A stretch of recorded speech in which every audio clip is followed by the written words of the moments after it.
Allô? Allô, Alice? Ouais, c'est Thomas. J'appelais pour être sûr que c'était bien ok là pour toi, pour ta vidéo du vendredi, tu vois, la connaissance des règles et tout ça, quoi. Oui, compte sur moi, t'inquiète. Ok, bah super alors. Bah, bon courage pour le tournage alors. Ciao. Mais...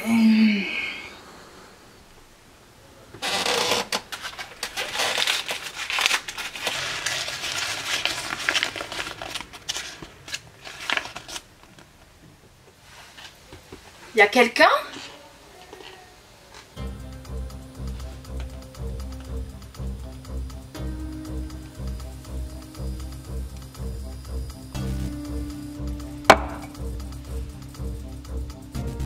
Je suis Mi-Pelus. Tu es venu jusqu'à moi. J'ai besoin de toi car je suis en retard. Tu cherches une excuse? Tu n'as qu'à dire que le tram a eu un problème technique. Non, pas en retard comme ça. Pour la vidéo du vendredi, la transmission des règles. Ah, ça. Maintenant, tu as le choix. Soit tu restes dans le monde du Cluedo et du Monopoly, soit tu ouvres ton esprit à la réalité ludique et à toutes ses possibilités.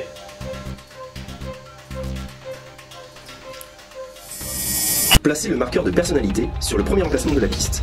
Les emplacés d'une partie à placer le plateau de jeu au centre de la table. Si le premier joueur joue une carte de couleur donnée, son adversaire doit jouer une carte de cette couleur. Mélangez les outils du personnage et placez les cibles sur la table. Chacune des règles commerciales. Maintenant, je suis prête.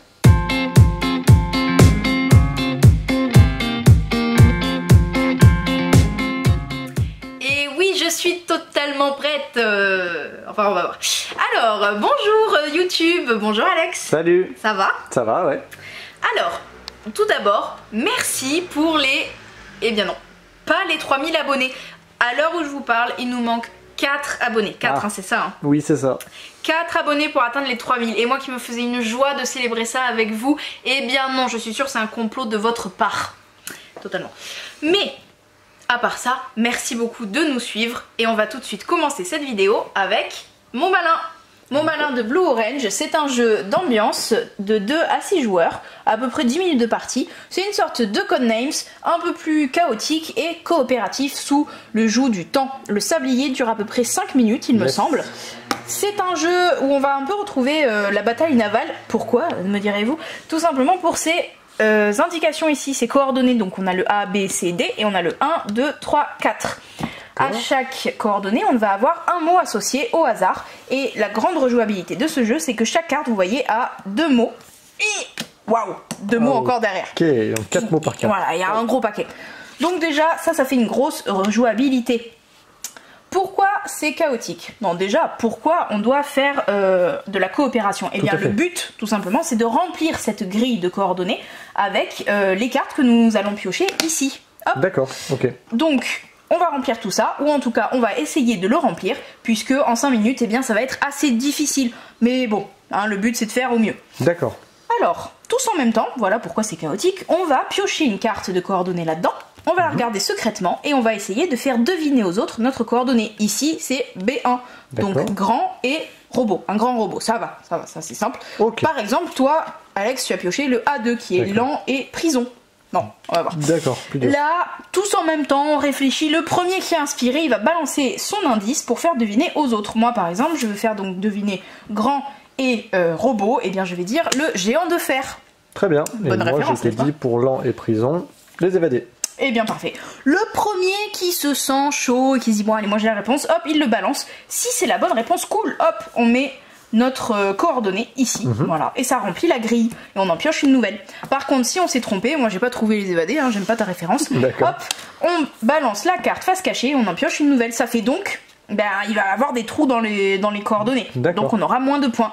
Voilà, c'est un jeu qui marche aussi très bien à 2, un peu plus difficile parce que du coup on a moins d'idées, d'association d'idées, du coup juste à 2, alors qu'à 5 ben, ou 6 même, on a tous un peu des références justement différentes et on pense différemment.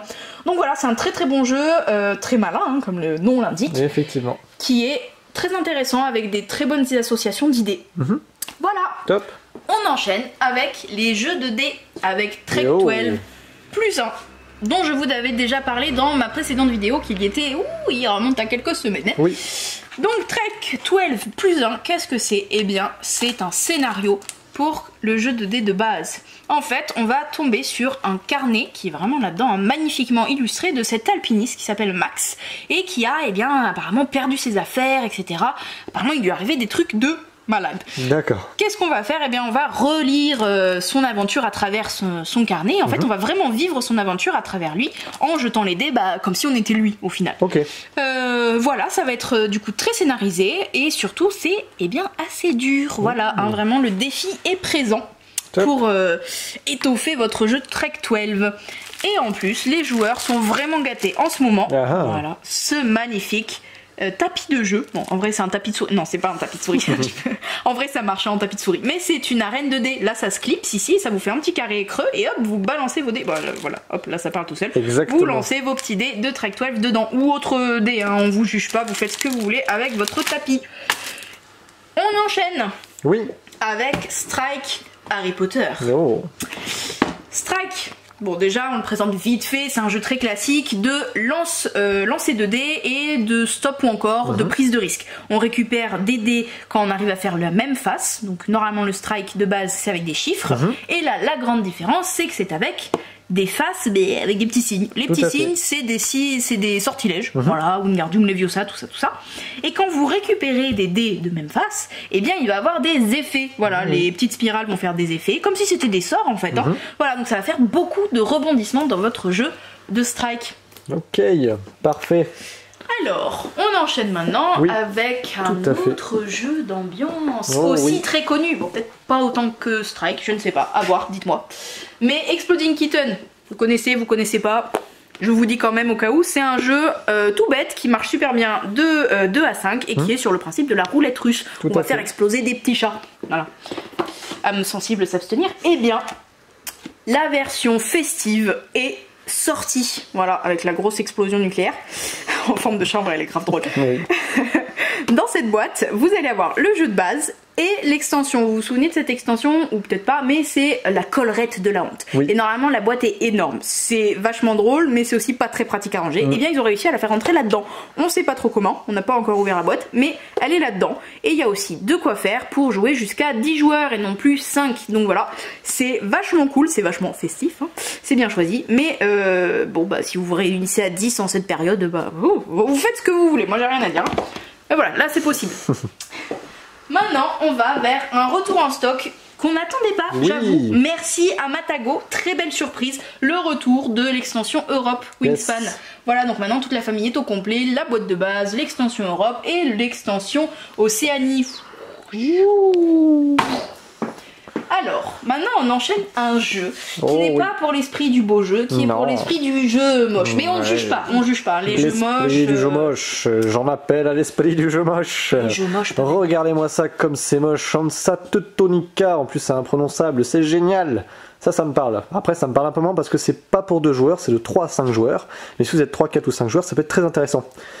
Dans Hansa Teutonica, vous allez essayer de bâtir ici des petites villes en fait que vous avez là, représentées ici, qui sont reliés entre des chemins. Pour bâtir des villes, vous devez poser des sortes de ressources, de marchands en fait, des petits qui sont représentés par des petits cubes en bois que vous avez ici et que vous allez tenter ici de placer pour justement construire une ville. Quand un chemin est complet, vous retirez vos cubes et vous placez votre petit cube de ville sur l'emplacement blanc. Pourquoi blanc? Parce que sur votre plateau personnel indiqué ici, vous voyez, il y a plein de choses déjà de bloquer, vous allez pouvoir les débloquer pendant la partie. Vous avez un privilégium ici qui est blanc. Et quand vous débloquez les autres cubes, en fait, vous débloquez des couleurs potentielles pour les placer sur le plateau. Ce qui est très malin, on ne le voit pas ici, c'est qu'en fait, vous avez une gestion de stock et de réserve par rapport à vos marchandises. Les cubes qui seront placés au-dessus de votre bureau seront votre stock et en dessous votre réserve. Et vous devrez jongler entre ces deux-là. Et vous aurez différentes actions. L'idée, c'est qu'au début de votre tour, vous n'avez que 2 actions. Mais au fur et à mesure de débloquer des actions, ou du moins de débloquer votre bureau, vous aurez d'autres actions disponibles. Là on voit par exemple c'est marqué 2, mais après il y a 3, puis 4, puis 5. Pour débloquer ces actions, vous avez ici des petits emblèmes en jaune ici qui sont à côté des villes, et pour pouvoir justement débloquer votre bureau, il faut accéder aux blasons qui sont reliés aux villes et donc construire des villes dans ces endroits-là. Voilà, donc c'est vraiment un jeu assez riche, pas très complexe dans sa mécanique, mais plein de possibilités, notamment le jeu va prendre fin quand il y aura 10 villes de construites, Et voilà, je crois que j'ai quasiment tout dit. Je vous en dis pas plus, mais sachez que c'est une big box. Big box veut dire qu'on réunit dedans eh bien, les jeux de base, enfin toutes les extensions, etc. Voilà, c'est une petite reparution d'un vieux jeu. On dit merci encore une fois à Matago pour ce jeu pas très joli, mais on juge pas, hein, pas joli souvent, ça veut dire quand même que c'est qualitatif. Hein. C'est vrai. C'est vrai que hein, c'est traître, mais bon, on juge pas. Alors, on enchaîne sur quoi? On enchaîne sur un casse-tête solo, évidemment, parce que souvent les casse-têtes c'est solo. En vrai, je sais pas trop s'il y en a des pas solo. Mais voici Marble Circuit offert par Yellow. C'est une surprise d'ailleurs, je ne les attendais pas là-dessus, mais ben, voilà, c'est bienvenu. Nous avons 64 défis à relever, 64 défis qui sont représentés par 64 cartes. Évidemment, la difficulté est croissante en fonction des niveaux. Oui. Le jeu, vous voyez, ça fait ce plateau-là, avec des petits trous où il y a des billes qui vont se glisser. Le but, c'est de ramener des billes à certains endroits définis par les cartes défis. D'accord. Pour y arriver, vous allez évidemment agencer vos petits carrés qui, vous voyez, vous avez des petits chemins. Vous allez les agencer de manière à amener les billes aux bons endroits. Okay. Voilà, c'est un matériel plutôt sympa à manipuler, une plaquette très bien faite, assez épaisse, et les billes sont très agréables à voir tomber. Très malin, Marble Circuit. Voilà. Et maintenant, nous allons enchaîner sur... le jeu de rôle. Oui, Antoine. Mais... il n'est pas là. Antoine n'est pas là. Antoine. Oh mon Dieu. Nous sommes désolés. Il y a des nouveautés jeux de rôle, mais tu n'es pas là. Oh non. Ne nous en veux pas, mais...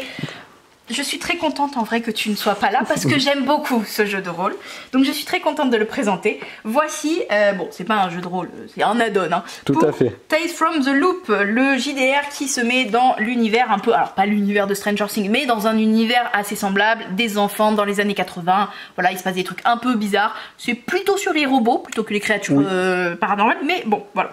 Ça c'est un add-on qui va se passer eh bien, dans un endroit qu'on adore pour les petits enfants. C'est très bizarre ce que je suis en train de dire. Mais ça se passe en colonie de vacances et on sait très bien que les colonies de vacances pour les enfants, eh ben, il s'y passe plein de trucs. Et si vous rajoutez en plus des trucs bizarres comme des robots, etc., bon, bah, vous imaginez que c'est vachement cool. Évidemment, il y a d'autres choses que les colonies, mais bon, personnellement, je trouve que c'est le plus intéressant.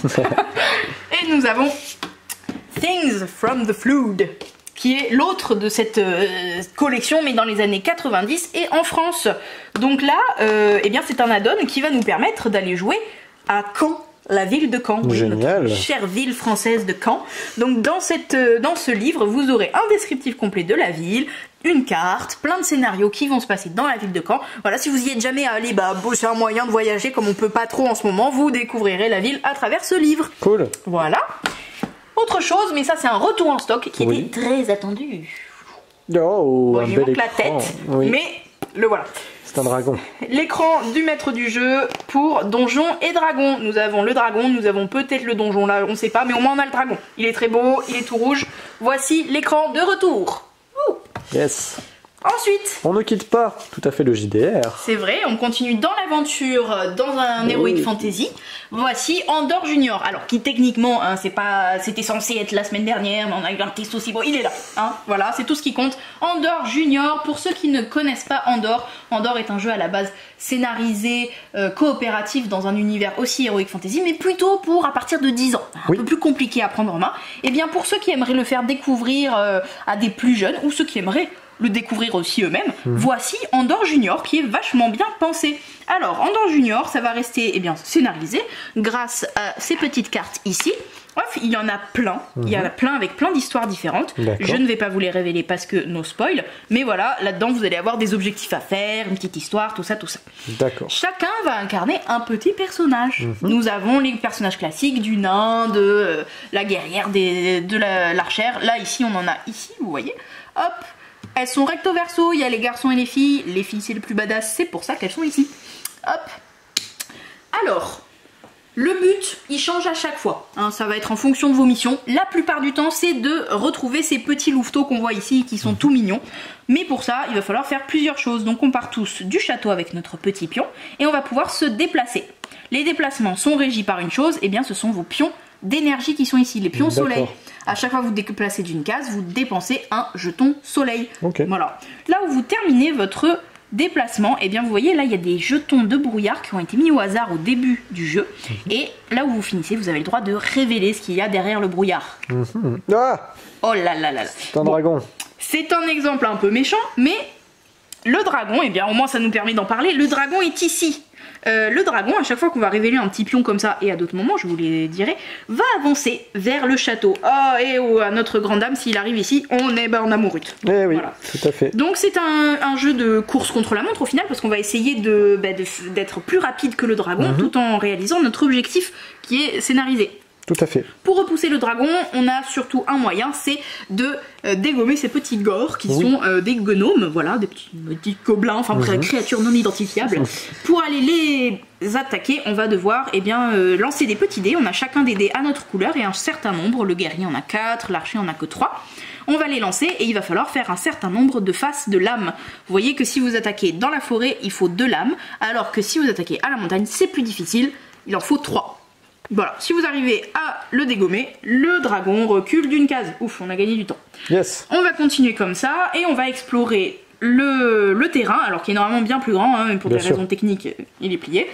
Ce qui est intéressant aussi, c'est que quand vous allez avancer, et bien dans le brouillard, vous allez aussi découvrir d'autres choses, comme par exemple cette longue vue qui va vous donner des effets. Vous allez vous stuffer en fait au fur et à mesure, donc voilà, c'est pas juste du combat, etc. Il y a de l'exploration, et c'est très intéressant, donc c'est de la coopération et de l'optimisation, voilà, vraiment de la cohésion d'équipe. Et ensuite, une fois que tout le monde a dépensé toute son énergie, eh bien nous allons dormir, hein, tout simplement. Tout à fait. Ça, c'est un magnifique récap super bien fait de la phase de nuit qu'on doit faire avant de recommencer un tour avec toute notre énergie à fond. Donc voilà, on a avancé le dragon, oui il avance, hein, c'est dur. Et avancé les gores aussi, qui eux, s'ils arrivent au château, on a aussi perdu. Mais en vrai, c'est plus dur que ce qui n'y paraît, hein, Alex. Finalement, on a gagné à un cheveu près, premier scénario. Hein.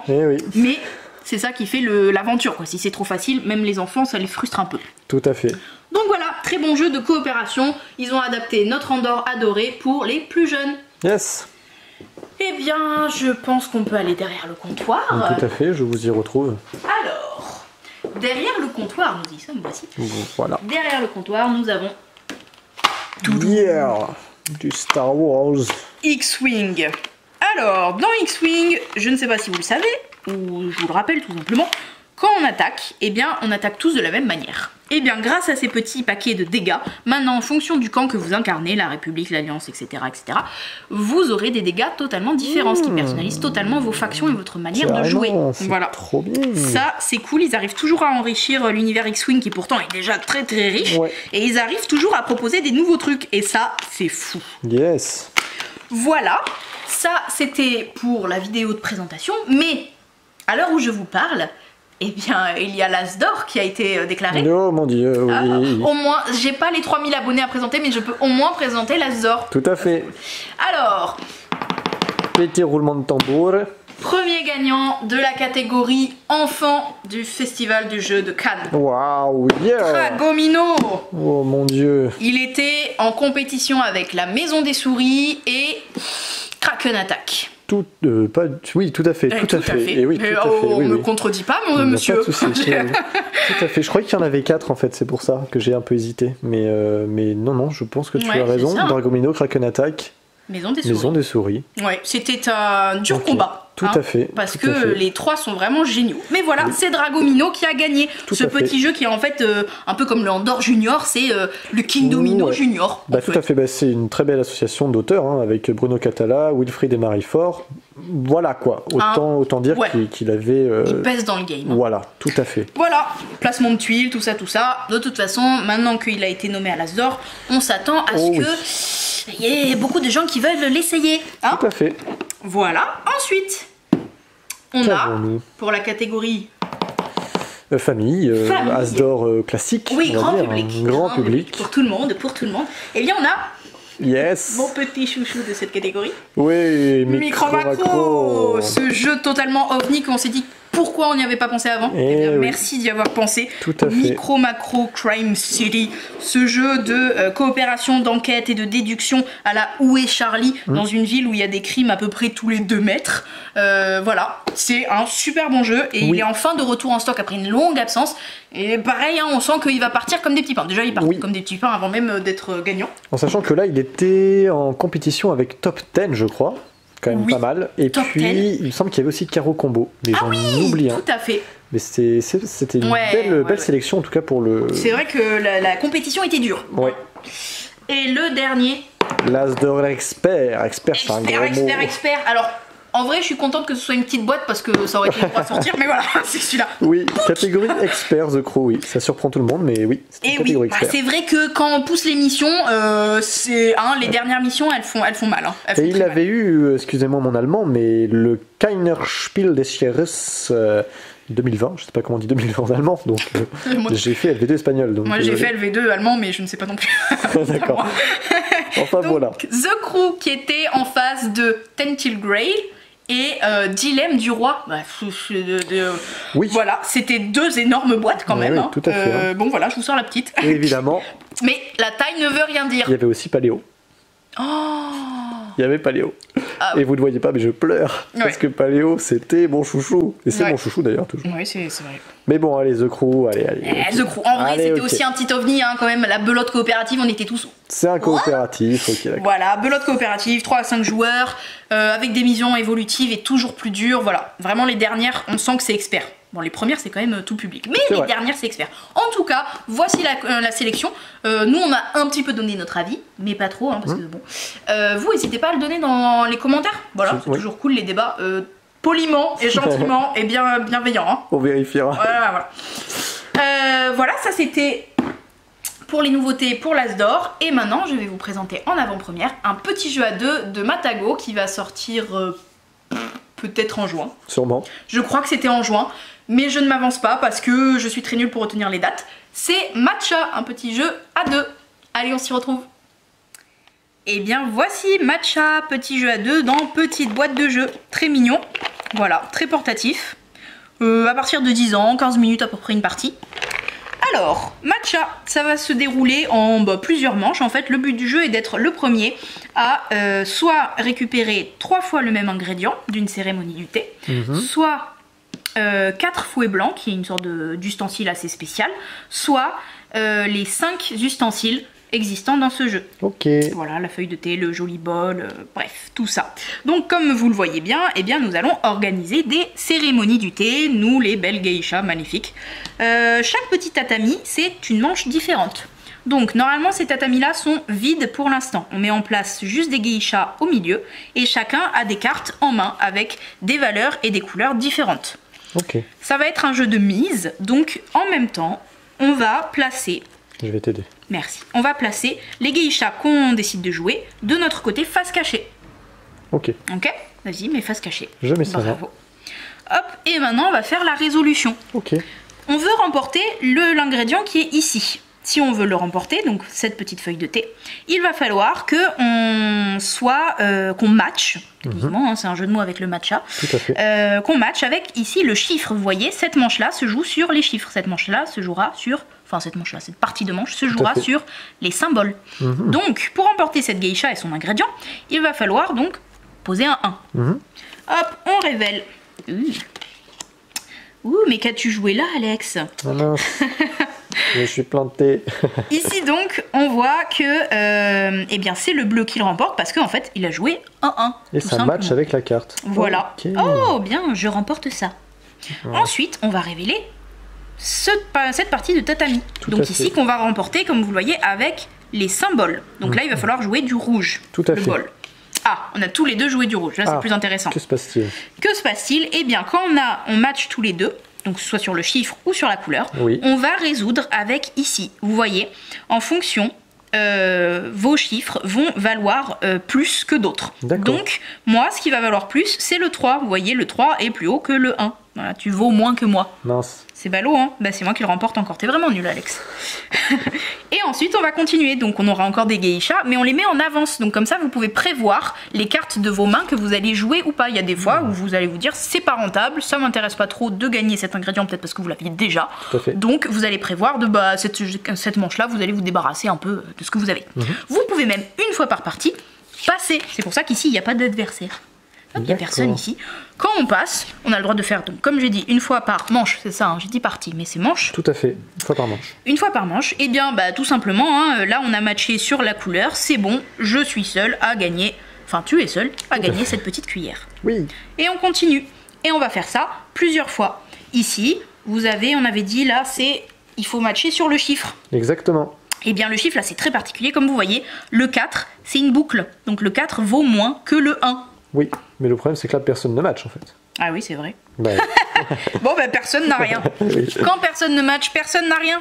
Ben oui. Tout simplement. Mais voilà, il fallait quand même vous préciser que le 4 il est chafouin. Oui, en fait c'est une boucle. Hein, oui, c'est une boucle. Donc des fois le 4, quand vous jouez à 1, en fait vous êtes plus fort qu'un 4. Tout à fait. Et oui, c'est totalement contresens. Mais c'est ça qui fait le sel de ce jeu. Voilà, c'est vraiment une sorte de mise, de savoir quand jouer ou pas, si c'est rentable ou pas.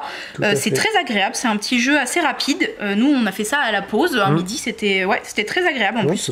Vraiment le matos c'est très mignon avec ces petits tatamis où on pose nos geishas. Voilà, petit jeu qui donc, comme je le redisais tout à l'heure, sort peut-être en juin. On sait pas. Tout à fait. En tout cas, on a hâte. Voilà. Super.